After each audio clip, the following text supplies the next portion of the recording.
সুপ্রভাত সবাইকে।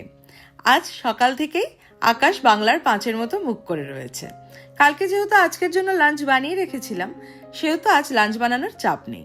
তাই এখন কয়েকটা খেজুর আর আমন্ড বাদাম দিয়ে, বাড়িতে কিছু চকো চিপস ছিল, সেগুলোকে মাইক্রোওয়েভে মেল্ট করে নিয়ে একটা ডেজার্ট বানাচ্ছি।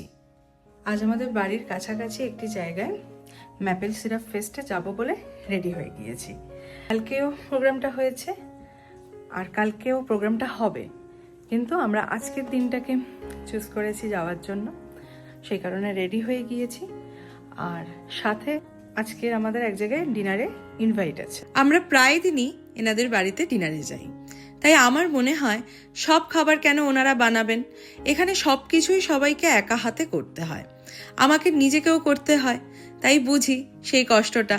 সেই কারণে আমি চেষ্টা করি কিছু যদি বানিয়ে নিয়ে যাওয়া যায়, কিন্তু ওনারা সেটাতে একদমই রাজি হন না। এইবারেও তাই, কিন্তু আমি এবার জোর করেই ডেজার্ট হিসাবে এই জর্দা সিমাইটা বানিয়ে নিয়ে যাচ্ছি। এখন 5:30 বাজে, বাড়ি থেকে বেরোচ্ছি। যেখানে ম্যাপেল সিরাপ ফেস্ট হচ্ছে সেটা খুব একটা বেশি দূরে নয়, আমাদের বাড়ি থেকে আধ ঘন্টার রাস্তা। ম্যাপেল সিরাপ ফেস্ট যেখানে হচ্ছে সেখানে এসে গিয়েছি।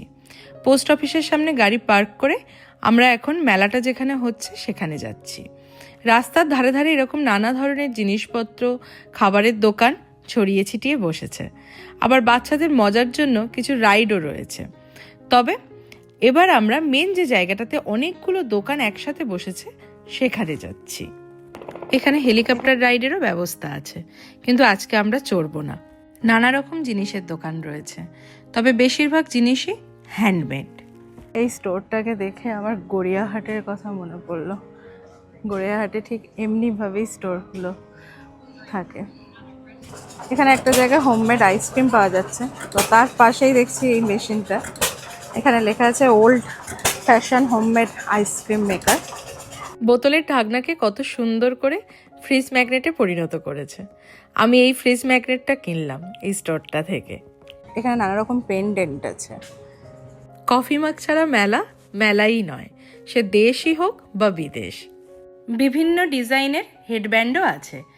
দেশে কোনো মেলায় গেলেই চাবির রিং কিনে আনতাম বোনের জন্য, তবে এই ধরনের চাবির রিং যেহেতু দেশেও ভালোই পাওয়া যায়, তাই আমি আর আজ কোনো চাবির রিং কিনছি না। এখানে বেশ সুন্দর সুন্দর স্টোনের হারও রয়েছে, এখানে ইয়ার রিংও রয়েছে প্রচুর, বেশ ভালো লাগছে। উনি আমাকে বললেন যে ওখানে যে কানের দুলগুলো আছে সেগুলো যদি পছন্দ না হয় তাহলে এখানে অনেকগুলো অপশান আছে, সেখান থেকে আমি যদি আমার পছন্দ মতো আইটেমস খুঁজে দিই তাহলে উনি আমাকে এক্ষুনি বানিয়েও দেবেন। তো আমি এখন সেটাই খুঁজছি, উনি আমাকে এখানেই বানিয়ে দিচ্ছেন।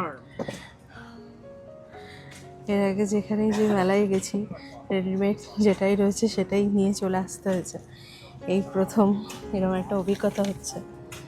এই কানের দুলটা উনি বানিয়ে দিলেন। এটা হাই স্কুলের ভেতরেও এরকম নানা রকম স্টোর বসেছে, বেশ ভালো। এখানে এরকম জ্যামিং স্টেশন বসেছে, এটা হাই স্কুলের ভিতরে। একজন আর্টিস্ট তার সব অসম্ভব সুন্দর সৃষ্টি নিয়ে এখানে বসে আছেন।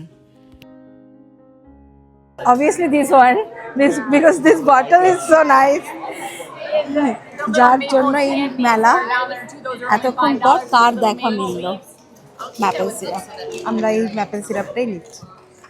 মোটামুটি আমাদের মেলা ঘোরা হয়ে গিয়েছে, এবার এখান থেকে বেরোচ্ছি।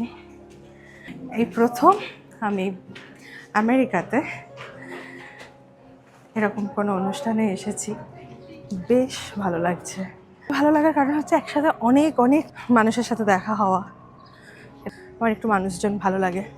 তারপরে এখানে প্রচণ্ড সারাদিনই প্রায় একা একা থাকতে হয়, তো সেখান থেকে এরকম একটা জায়গায় অনেক মানুষ, অনেক দোকানপত্র, নানা রকম জিনিস কিনতে পাওয়া যাচ্ছে, তো সব মিলিয়ে ভীষণ ভালো লাগছে।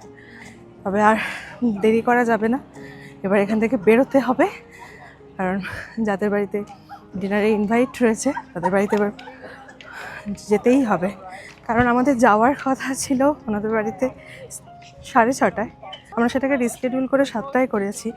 আর দেরি করা যাবে না, এখান থেকে বেরোতেই হবে, কারণ এখন 6:30 ওপরে হয়ে গিয়েছে। হয়তো 7টায় পৌঁছতে পারবো না, কিন্তু কাছাকাছি পৌঁছে যাব। ওনাদের বাড়ির প্রায় কাছাকাছি এসে গিয়েছি, আর 2-3 মিনিট মতো সময় লাগবে পৌঁছতে। আমাদের জন্য ওনারা কত কিছু বানিয়েছেন। এখানে ভাত, ডাল মাখনি, ঢ্যাঁড়সের তরকারি, চিকেন ভিন্দালু আর আমের চাটনি রয়েছে। বাড়িতে মা এরকম একবার খাওয়ার জন্য অনেক রকমের পদ বানায়, কিন্তু এখানে আমি তা পারি না বানাতে। 2টো পদ আমার জন্য যথেষ্ট। 11:30 বাজে, জাস্ট বাড়ি ঢুকলাম। ভীষণ ভালো একটা সন্ধ্যা কাটালাম সবাই মিলে। শুধু যে ওনাদের ওখানে খেয়ে এসেছি তেমনটা নয়, সাথে করে নিয়েও এসেছি কিছু খাবার। প্রায় সময় আমাদের মধ্যে দুষ্প্রাপ্য খাবার আদান প্রদান হয়ে থাকে। সেই কারণে ওনাদের বাড়িতে আমাদের 2টো লাঞ্চ বক্স ছিল, আর ওনারা কোনো দিন খালি বক্স ফেরত দেন না, কিছু না কিছু দেয়নি। আর আমের চাটনিটা ভালো লেগেছে বলায় আবার ওনাদের বক্সে করে পাঠিয়ে দিয়েছেন। আজ এই পর্যন্ত। যদি আমার এই ভিডিওটা ভালো লেগে থাকে তাহলে লাইক কমেন্ট করবেন, আর প্রবাসে আমার প্রত্যেকটা দিন আমি কেমনভাবে কাটাচ্ছি সেই গল্প যদি শুনতে চান তাহলে আমার চ্যানেলটিকে সাবস্ক্রাইব করতে ভুলবেন না। আজকের মতো টাটা।